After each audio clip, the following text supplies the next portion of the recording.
Uistinu sveti, Gospodine, izvore svake svete. Tebe zato molim, rodstvom Duha svoga, posveti ove darove, da nam postanu tijelo i krv Gospodina našega Isusa Hrista.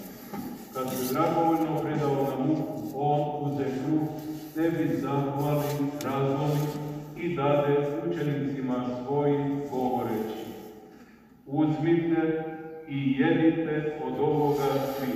Ovo je moje tijelo koje će se za vas predati.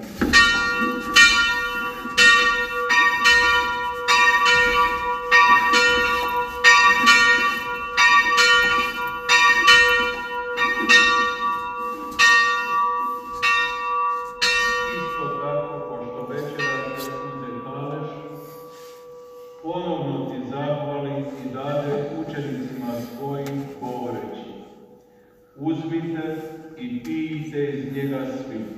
Ovo je kaleš moje krvi, novoga i vječnoga saveza, koja će se proliti za vas, za sve ljude na otpuštenje grijeha. Ovo činite meni na spomen.